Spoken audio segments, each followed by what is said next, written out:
and gentlemen, and welcome to Psychosec. Can I answer any questions? What is it all about? Well, we're a company that produces 100% organic human sleeves. You're probably wondering what's a human sleeve. Well, if you gather around, I can let you know what we do here in full details. So here at Psychosec, we've been able to achieve true immortality by taking your human consciousness and storing it on a device called a cortical stack. It's implanted in the base of your neck, and it collects and stores everything that makes you you. Every memory, every emotion, every sensation, everything you've ever experienced gets stored on this little device. You can see it here on this screen that's about to come up. You guys just follow me. She sits in the director's chair for her latest project. It's the Emmy-winning Netflix series called Black Mirror. It's a science fiction anthology series described as a modern take on The Twilight Zone.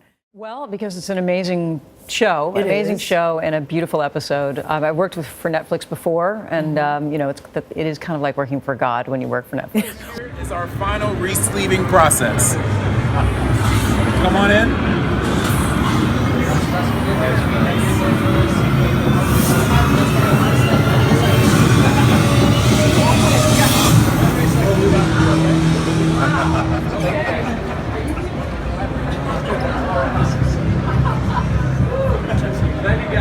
It's real.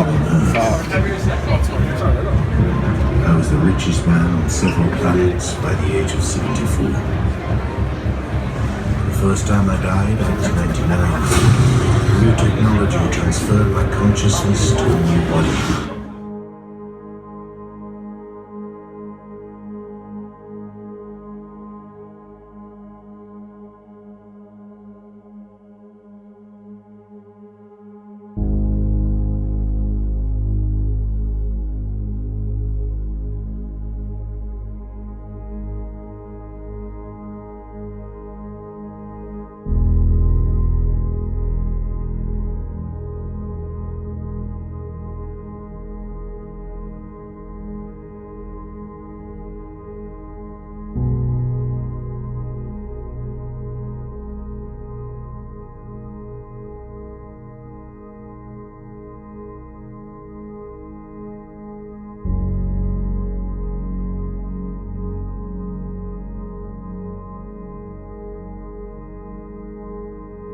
And I'm so happy that this isn't a panel consisting only of tech nerds like myself, because this is obviously not just a question of technology. It's a question very much about life, about humanity, about spirituality. What do we want, ultimately, to do with our technology? This is a question which, at the NIPS conference in California, I just came back from, 8,000 people trying to build this stuff, hardly ever came up. Obviously, companies want to build it to make a profit. Tech geeks like me like to build things just because it's cool.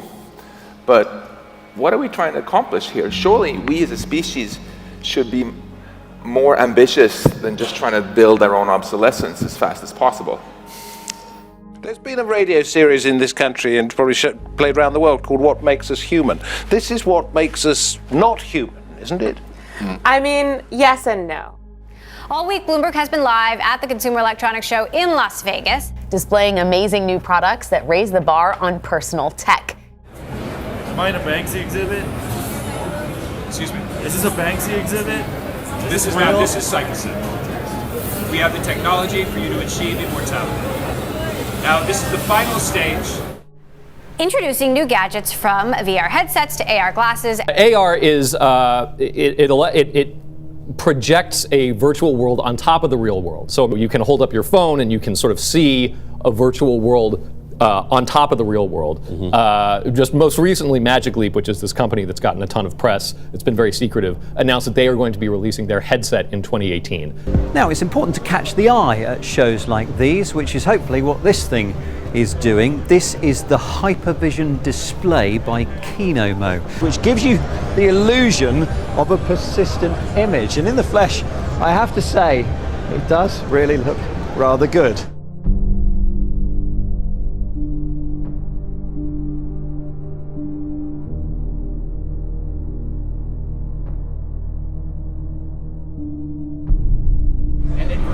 Everything that you've ever experienced in your life from when you were a child to now. And we store it in a file called DHF, which is the digital human freight.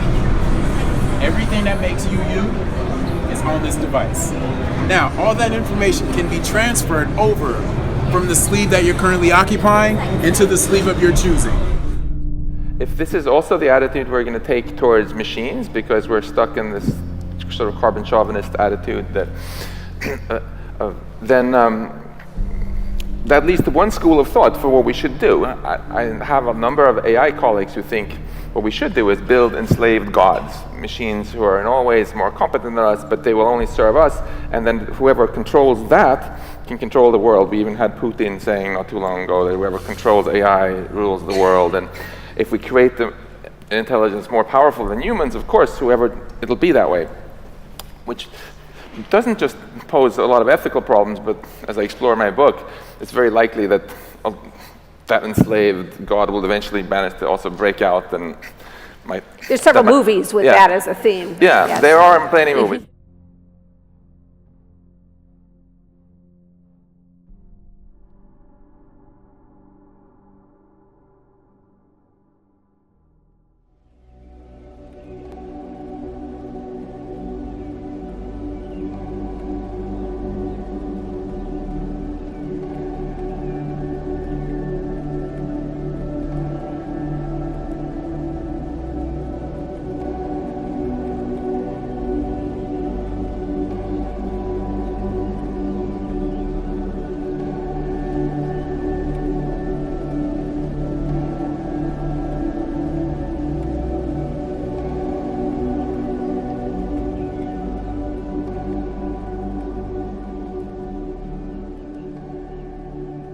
In that sense, what that means is if we actually succeed in creating AGI, we shouldn't think of it just as creating a tool. We should think of it as creating a new life form. And here I think the spiritual dimensions are really interesting, because I feel as a Westerner, raised in Sweden, a lot of people coming out of have made this really ugly interpretation of the Judeo-Christian tradition of saying that, well, even animals are just tools for us to mistreat however we want, and factory farming and so on. And from that, it's very natural to take the next step and say, well, any machines are also just our slaves. But then there's obviously a fascinating moral dimension to all of this. If we choose to create another life form on Earth that's smarter than us, it's something we should think quite hard about. And if people aren't. At NIPS, people were running all these amazing AI systems that could even beat us in chess and Go and poker. Nobody even thought about the question of whether it was okay to switch them off at will and treat them badly. They just view this as silly, stupid fluff that people who are interested in philosophy worry about. But that's a little bit like we used to dismiss also the suffering of slaves and so on in the past. And I would just encourage us all to have a more broad-minded view of life.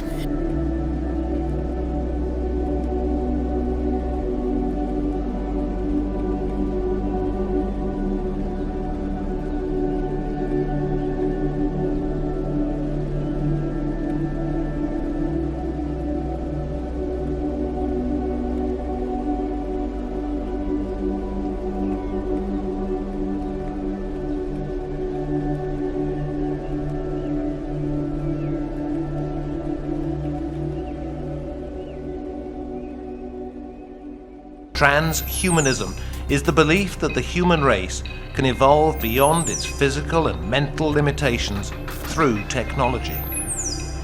The idea has existed for decades, but as the science accelerates, the parameters of the human condition could be changed forever. And the idea is becoming more popular. To some degree, we are already a cyborg. You think of the digital tools that you have, your phone, your computer, the applications that you have. Over time, I think we'll probably see a closer merger of biological intelligence and digital intelligence. Billionaire Elon Musk is backing a company trying to create a direct link between our brain and our technology. But will such advances lead to tech-based inequality? We see this merger of the biological sciences with computer science, The result, however, may not be the upgrading of humans into gods. The result may be the end of humanity. It's a distinct possibility that in the 21st century, most humans will therefore find themselves in a new category, in a new class. But what would a cyborg future look like if a new group of superhumans emerged who would control them? In the wrong hands, cyborg technology could be exploited, and as man and machine come closer, perhaps the biggest question for humanity will be who controls who.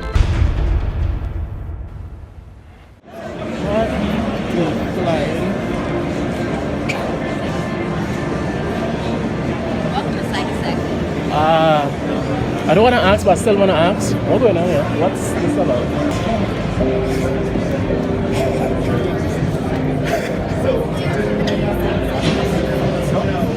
You seeing this? Yeah. This is crazy. Well, it's like Max Headroom. It's like Westworld. Yeah, it's like Outer Limits. Creepy. Hello. Can you alright. Creeped out. Really creeped out. Chip that you can put all your memories, every sight, every feel, essentially you into, and then we transfer it into any sleeve that you like. That we have different ones. So if you want to be, say you want to be a female, we have different ones you can become, different nationalities. Anything that you want, so like I said, can make. We also have male bodies. You want something stronger, something younger, you want to become fit. We have that technology.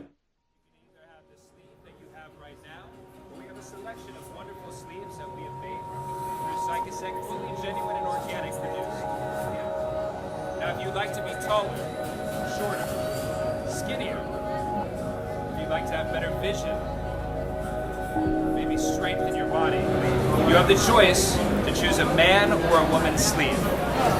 Now, if your sleeve becomes damaged or too old for your liking, simply remove from the cortical stack your DHF, your consciousness, to another, newer sleeve. Any questions? Am I in a Banksy exhibit? Excuse me? Is this a Banksy exhibit? This is not, this is Psychosynth. We have the technology for you to achieve immortality. But the talk of the Consumer Electronics Show was also about a technological failure. The fair was plunged into darkness for 2 hours because of a power outage. Now, if only there was a gadget to prevent that. What stood out to you most, Mark? The blackout, definitely. That was the talk of the town. But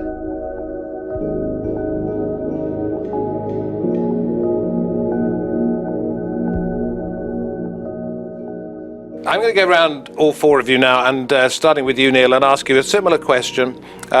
Is this the end of emotions? Because we know what we're told makes the world go round, and that is mystery. It is love, and you're taking the mystery out of life if you do this, aren't you, Neil? No, the more senses you have, the more you can perceive nature, so the more you can sense.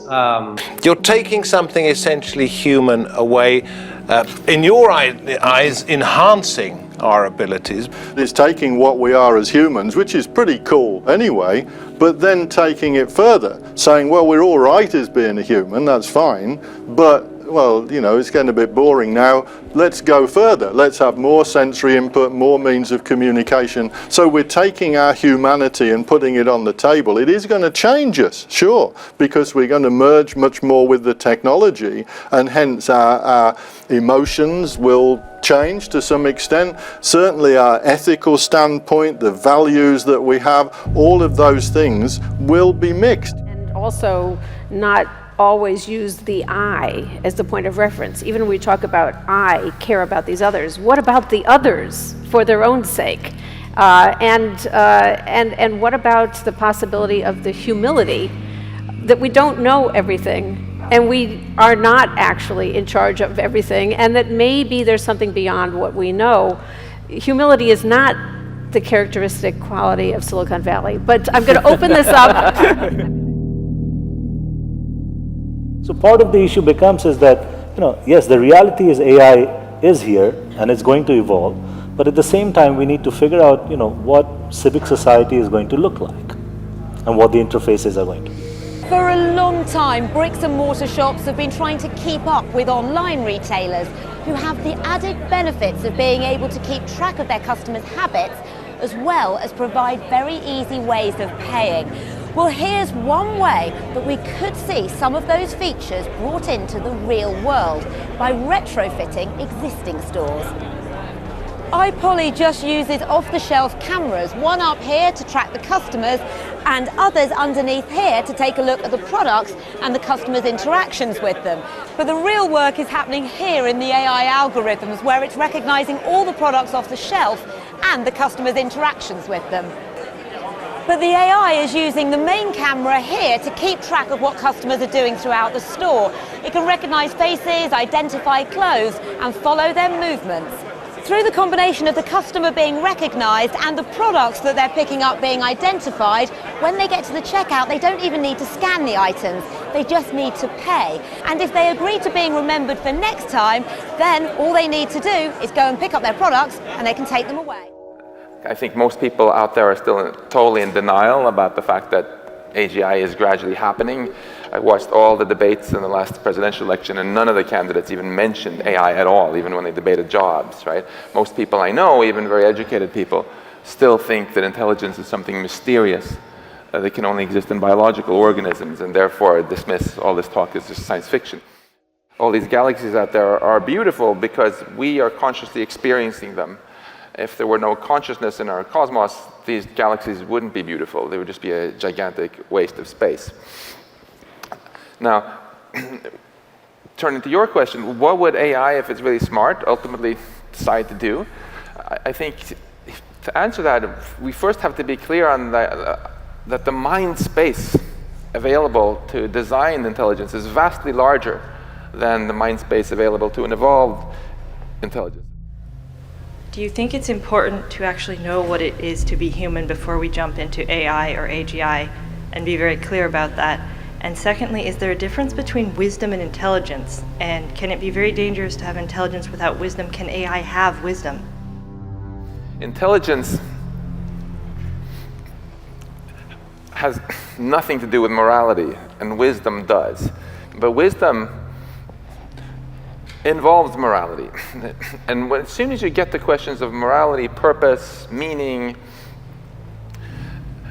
you get into this fascinating controversy, which I think tech nerds like myself are often quite guilty about running, screaming away from. Many of my colleagues just completely dismiss this as just fluff. It's not in the equations of physics, so shut up, And I just want to push back on that a little bit. And I feel safe doing so in the presence of you here. I feel that subjective experience is the only logical foundation one can have for morality, purpose, meaning, and so on.